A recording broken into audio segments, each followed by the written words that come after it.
Why don't you just disappear? My husband snapped during a funeral alone. His mother's best friend whispered, "Well, at least she died before seeing you marry that gold digger."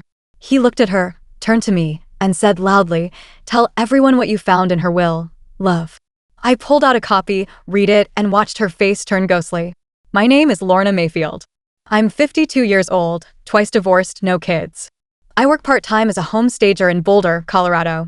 It's not glamorous work, but it pays well enough, and I've always had a knack for making a place feel like home, even if I've never quite figured out how to do that for myself. That Tuesday morning had been like most others. The air in Boulder still carried a bite from the night chill, and I was running late to an open house I was supposed to prep. My coffee had gone cold on the kitchen counter again, and my phone had just buzzed with another text from my sister asking if I'd reconsider moving back to Omaha. She meant well, but she never understood why I left.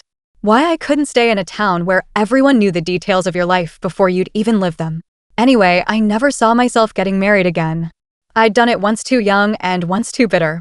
The idea of letting someone back into the bone-deep parts of me I kept boxed up behind sarcasm and good lighting just felt like inviting disaster. But then I met Gerard. It was a ridiculous meeting, really. I'd gone to a local hardware store to grab some paint samples and silicone for a window I was resealing. He was already at the counter, arguing with a 20-something clerk about a tool warranty. The clerk looked like he wanted to crawl under the register, and Gerard, tall, broad-shouldered, with salt and pepper hair and an impatience that felt practiced, kept flipping the receipt like it was a magic spell that would make things go his way. "I'm just saying," I said, stepping up beside them, "if you slam it on the counter one more time, maybe it'll turn into a better policy." He looked at me, blinked, and then laughed. Not a polite chuckle. A real, full-bodied laugh that shook the tension out of the whole room. I don't know what came over me, but I smiled and said, "You owe me a coffee now."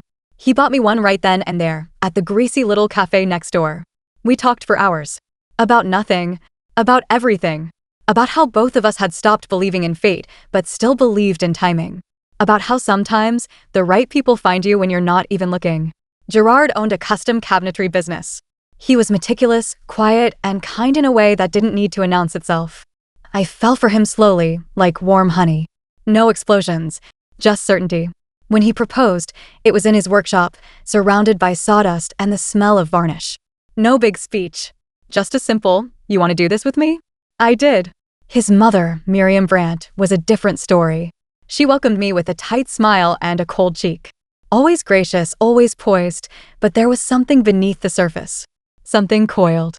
I remember thinking she reminded me of the kind of woman who'd host a tea party and poison the lemon scones.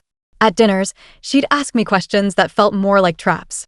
"So, Lorna, tell me again what it is you do," she'd say, the corners of her mouth twitching. "Decorating houses that aren't yours. That must be fun." Gerard would gently steer the conversation away, but the damage was always done. She never said anything outright, never crossed a line. But you could feel it, like static in the air. When we got married, she didn't cry. She didn't smile either. I tried. I brought her flowers. I baked her favorite cookies. I even helped her organize her pantry once, hoping that bonding over expired cumin might soften her. But nothing worked. Miriam didn't want a daughter-in-law. She wanted control. The whispering started before the wedding even happened. Gerard's cousin, Victor, a heavy-set man with a permanent sneer, pulled him aside at the rehearsal dinner. "She's after your money, you know that, right?" he said, not even trying to lower his voice. "You've known her, 10 months? Gerard didn't respond. He just kept pouring wine. I overheard it, though. Of course I did. I overheard a lot of things that weekend. The looks. The tight-lipped smiles. The way people acted like I was something Gerard had picked up at a garage sale, still in decent condition, but suspiciously cheap. I signed a prenup without blinking. Not because I didn't care about money, but because I wanted it on record. I was here for him. Not his bank account. Miriam's health declined over the next year and a half. She had stopped smoking decades ago, but her lungs never forgot. The coughing started in winter, and by spring it was clear she was dying. We visited her often. I sat by her bed, held her hand when she let me. Sometimes she'd talk to Gerard like I wasn't even in the room. "She deserves better," she told him once, looking at me with that same glassy indifference she always wore. "But you love her, so I guess that's what matters." Gerard said nothing, just stroked her hand and kept his eyes on the window. She passed away in late September. The funeral was held at a small chapel on a hill outside Lafayette. It was cold that morning, the sky threatening rain, but it held off long enough for the service. Everyone showed up. People I'd never seen before. Neighbors, former bridge partners, church acquaintances. And Maureen. Maureen was Miriam's best friend, though I always suspected she kept that title only because no one else wanted it. She was the kind of woman who wore furs when it wasn't cold and perfume you could smell 3 pews over. During the service, Gerard stayed quiet. He stood tall, jaw clenched, eyes like granite. I tried to stay close, to support him, but there was this invisible barrier between us all morning. Then it happened. After the final hymn, while people milled around offering condolences, Maureen sidled up beside me. Her lips were red. Her nails matched. "Well," she whispered, "at least she died before seeing you marry that gold digger." It didn't even register at first. I was so used to the quiet contempt, it almost bounced off. But Gerard heard. He stopped mid-handshake with a man from the Lions Club. He turned slowly, like he couldn't quite believe what he'd heard. Then he looked at me. "Tell everyone what you found in her will, love." My mouth went dry. "Here." He nodded. There was something in his eyes, anger, yes, but also pain. Deep, ancient pain. So I pulled it out. The copy of the will we'd received just 3 nights earlier. I hadn't told anyone but Gerard that I had it in my purse. I unfolded the pages slowly. My hands were trembling. I cleared my throat. Miriam Louise Brandt, I began, leaves her estate, totaling $2.4 million, to her daughter-in-law, Lorna Mayfield. Gasps. Actual gasps. Like in a soap opera. I heard someone drop a glass. Felt dozens of eyes turn toward me. I continued. She writes, and I quote, "To Lorna, who loved my son not for what he had, but for who he was." The rest of you can reflect on why that surprises you. You could have heard a pin drop. Then someone in the back let out a small laugh, sharp, bitter. Maureen's face turned pale, the color drained so fast I worried she might faint. But she didn't. She turned and walked out without another word. After Maureen walked out of the chapel like a ghost caught in daylight, no one said a word for a full minute. It felt like we were frozen in a moment that didn't quite belong to any of us yet. People looked at Gerard, then at me, then at each other, some with pity, some with poorly veiled resentment. Gerard put his hand on my back gently and leaned in. "Let's go," he said, his voice low, flat, almost like he didn't want to risk saying anything else in front of all those people. We didn't go to the luncheon at the church afterward. I think he knew it would be too much, too many plastic smiles and questions wrapped in fake concern. Instead, we drove home in silence. The moment we stepped into our house, Gerard went to the kitchen, opened a bottle of whiskey, Miriam's favorite, ironically, and poured us each a glass. I sat on the edge of the couch, still holding the folded will in my hand like it might bite. "She didn't tell me," I said quietly. "About any of it." "I didn't know." "I know," he replied. He took a sip, then stared at the wall like he was trying to solve a puzzle that had no solution. "I didn't either. She must have rewritten it when she got worse." We sat there for a while, barely speaking, the air thick with things we didn't know how to say. The house felt too quiet. Too big. Like it had grown around us. The next few days were a blur of paperwork and calls from people who suddenly had a lot to say. Cousins Gerard hadn't heard from in years were suddenly interested in checking in. An aunt called me and asked, too sweetly, if Miriam had really meant to sign everything over to me, or if perhaps it was a clerical error. I told her to talk to the lawyer. We met with Miriam's estate attorney the following Monday. His office was a dark-paneled time capsule from the 80s, complete with a globe that opened to reveal a minibar. He was the kind of man who spoke with the cadence of someone used to being heard. "She made these changes 6 months ago," he told us. Completely of sound mind. She even came in twice to confirm the language. Said she didn't want any misinterpretations. Gerard nodded slowly. "Did she tell you why?" The lawyer shrugged.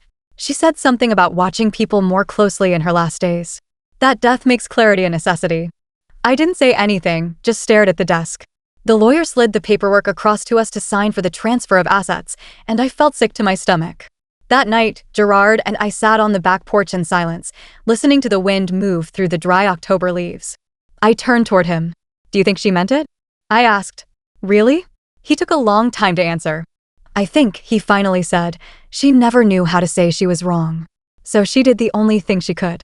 Left it all behind, like a final apology." I didn't sleep much after that. Every time I closed my eyes, I saw her face, not the cold, distant version, but the softer one I caught sometimes when she didn't think I was looking. There had been moments, brief and rare, where I wondered if she saw me. Really saw me. But I never expected this. The money wasn't what shook me. It was what it meant. what it stirred up in everyone else. Over the next few weeks, Gerard's family began to unravel like a sweater pulled from the wrong end. People called not to offer support, but to press their case.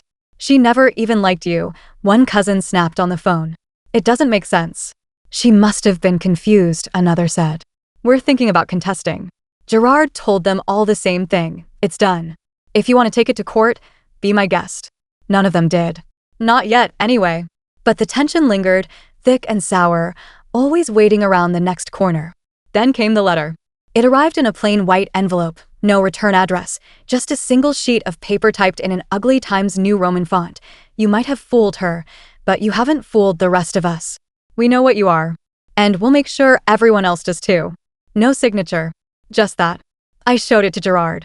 He stared at it, jaw tight, then crumpled it in his fist and threw it in the fireplace. We didn't speak of it again. But I started locking the doors more carefully after that. Started checking over my shoulder in the grocery store. It wasn't just about the money, it was about what people believed you were capable of when they didn't want to believe you earned anything. The weeks turned into months. We got into a rhythm again, though it wasn't the same. Gerard was quieter, more withdrawn. I could tell he was still processing, still carrying something unresolved about Miriam, about everything she never said while she was alive. I tried not to take it personally, but I did. One night, in early December, he came into the living room and sat down next to me. His hand found mine. I don't know what to do with it, he said. With what? All of it. The money, the memory of her, the guilt I feel when I'm not angry anymore. I didn't have an answer, but I squeezed his hand. Eventually, we came up with an idea. Gerard had always wanted to open a community workshop, somewhere people could learn to build, to fix, to create. A place where skills were passed down, where older folks could teach younger ones. He used to talk about it like a dream that would always stay a dream. Now it could be something real. I think she'd hate it, he said, half smiling. Then we're definitely doing it, I said. We started planning. Reaching out to local organizations, looking at spaces. It gave us purpose. Something that wasn't about the inheritance, or Miriam, or the people circling like vultures. It was ours. But just when things started to feel steady again, something else happened. An old friend of Gerard's, Reuben Hartley, showed up out of nowhere. The man was a retired contractor, thick gray beard, sun-worn skin, the kind of voice that always sounded like it had just come from a bar. He came by one afternoon, unannounced, and sat on our porch like no time had passed. Still building coffins, Jerry? He joked, slapping his knee. Gerard forced a laugh. I made lemonade and listened quietly while they caught up. But after Reuben left, Gerard got quiet again. Shut down for a few days. Wouldn't tell me why. One night, I pressed him. What's going on? I asked. You've been somewhere else since Reuben showed up. He looked at me then, really looked at me. There's something I never told you, he said slowly. About my mother. About why things were the way they were. My stomach dropped. Okay, I said. Tell me now. He hesitated, fingers tapping the side of his coffee mug like he was keeping time with a song only he could hear. My dad didn't leave us, Gerard finally said. That's what I was told growing up. That he took off when I was 10. But it wasn't true. I leaned in slightly, trying to read his face, his eyes, to catch the cracks in his voice that gave away more than his words. He died, he said flatly. He died right here, in this town. I blinked. What? Gerard stood up and started pacing, running a hand through his hair like the motion might calm the thoughts racing through him. He was building a house for Reuben's cousin. It was winter. Slipped off a second-story deck, broke his neck. Instant. Miriam didn't tell me for almost 10 years. Just let me think he abandoned us. Why? I whispered. She said she didn't want me idealizing him. That he was a drinker. That he would have been a terrible father anyway. He laughed once, sharp. She actually looked me in the face and told me that at 20, like it was some gift of honesty. I couldn't say anything. My heart ached for him, for the version of him that had carried the weight of abandonment when the truth was grief. I reached for his hand, but he wasn't done. Reuben knew, he said. I found out from him years later, after I ran into him at a lumberyard. He thought I knew. Told me the whole story like he was just catching me up on some old memory. So she lied to you. For 10 years. Longer, really. Lied by omission. She rewrote my whole childhood. Made me believe I wasn't worth staying for. Gerard finally sat again. His face looked older somehow, lined not with age, but with years of silent pain finally given voice. That's why I didn't push her when she got sick, he said. That's why I let things stay strained. I was angry, but I didn't know where to put it. We sat there in silence, the air between us thick with memory and fresh wounds. I think she knew, I said quietly. That you carried that. Maybe that's why she left everything to me. She couldn't ask for your forgiveness. So she tried to give you peace some other way. He nodded slowly, as if he didn't quite agree, but didn't have the strength to argue. Over the next few weeks, Gerard grew more restless. The plans for the workshop continued. He met with builders, started picking materials, got permits rolling, but at night, he'd stare out the window like he was waiting for something or someone. That something came in the form of a second letter. This time, delivered in person. We were sitting down to dinner, roasted chicken, nothing special, when a knock came at the front door. I opened it to find Maureen standing there, her lipstick as perfect as ever, but her expression different. There was no smugness, no chill, just a thin envelope in her hand. I need to talk to Gerard, she said. I didn't move. Please. I stepped aside, but didn't go far. I hovered near the hallway, heart pounding. She sat in the chair across from him like she'd done it 1,000 times, though this time there was no comfort in it. I found something, she said, placing the envelope on the table. It's a letter. From Miriam. She gave it to me a month before she died. Told me not to open it unless something happened with the will. Gerard stared at her, unmoving. I think it's yours now, she added. He opened it slowly. The paper inside was thick, her familiar script flowing in neat lines. I watched his eyes move across the page, his breath catching once. Then again. He passed it to me without saying a word. Gerard, if you're reading this, then things went the way I feared they might. I know you think I kept the truth from you to hurt you, but that was never the reason. I was afraid. Afraid of the day you'd look at me and see only a liar.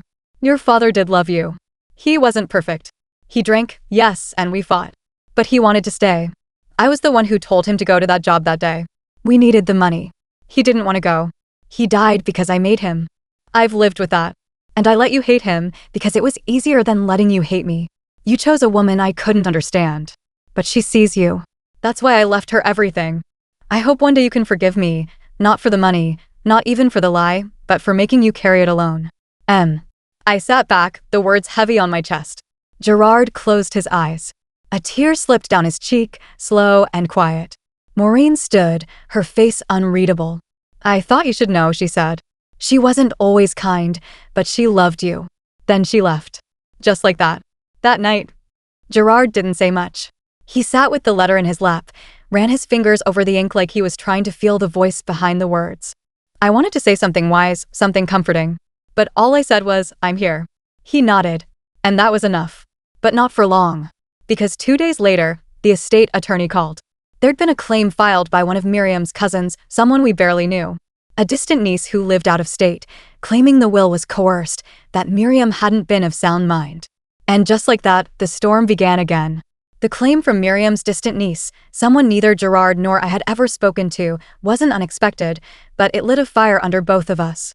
The legal language in the filing accused me of manipulating a dying woman, of isolating her, of convincing her to, inexplicably, leave her assets to a woman she barely knew. According to the niece, Miriam had intended the money to stay in the family. The nerve of it. We spent weeks tied up in legal back and forth. Our attorney, a sharp woman named Ellen Chu, met every challenge with surgical precision. She went over every medical document, every record of Miriam's mental state, every note from her doctor. She was lucid when she made those changes, Ellen said confidently one morning in her office. She knew what she wanted. Still, it dragged on. The niece's attorney pushed for a settlement. Just a small payout, they said. A gesture of goodwill. Ellen smirked. My client doesn't owe gestures to people who never visited Miriam a single day in the last decade. It was true. We'd pulled the visitor logs from the hospice center. Not once had the niece been there. Not a card. Not a call. Nothing. But facts didn't always win in court. Especially not when legacy and money were involved. So I decided to fight differently. I reached out to the local paper. There was a columnist, Hazel Briggs, who wrote human interest pieces, stories about family, about change, about the complicated ways people love and hurt each other. I told her everything. Not just about the will, but about the unspoken history, the letter from Miriam, the betrayal that came long before any inheritance. She interviewed Gerard, too. He spoke carefully, not vindicatively, but he didn't hold back either. My mother didn't always show love in the way people expect, he said. But in the end, she told the truth the only way she could. The piece ran on a Sunday. It was titled, The Final Gift, A son, a will, and a mother's quiet redemption. The reaction was immediate. Support poured in from strangers, from old clients of Gerard's, even from a few distant relatives who'd stayed quiet until now. People shared their own stories about complicated parents, about love that arrived too late, but still mattered. And Miriam's niece? She vanished from the legal process a week later. Her attorney quietly withdrew the claim. No explanation given. But we knew. Public opinion is a powerful thing when you're trying to rewrite someone else's story, especially when that story has receipts. Still, the wound was deep. Not because of the money, but because of what it stirred in Gerard. He couldn't stop thinking about what his mother had kept from him, about how much time they'd lost. That's when he threw himself into the community workshop. We found a space in a worn-down strip mall on the edge of town, a former hardware store that still smelled faintly of motor oil and dust. He gutted it, redesigned the layout, brought in volunteers. He called it Second Measure. A nod, he said, to second chances, to taking what's broken and giving it new life. People came. Retired carpenters. Single parents with curious kids. Teens with no idea how to use a power drill. He taught them all. Patiently. Kindly. And I was there every day, helping where I could, setting up the front desk, organizing donation drives, teaching a few classes on staging and design. For the first time, we weren't just fixing spaces. We were building something real. Together. Then came the final twist. Maureen came back. She walked into the workshop one afternoon wearing her usual air of superiority, but looking somehow smaller. She wandered through the space quietly, watching Gerard work with a group of students building bookshelves from reclaimed wood. She approached me at the front desk. I wanted to see it, she said. I didn't believe it was real.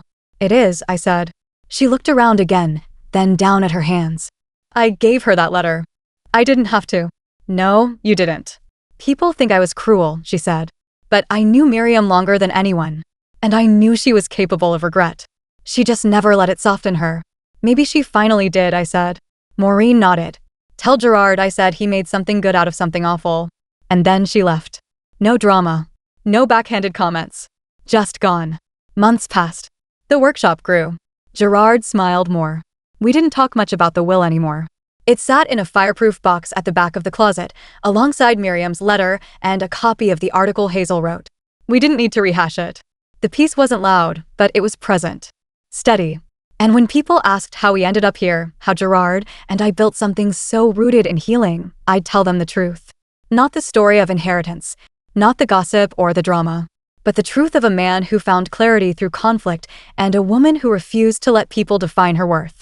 We never chased revenge. We let it come to us. In the form of a legacy used right, a community brought together, and a silence left behind, not the bitter kind, but the kind that meant no more battles were worth fighting. We'd already won.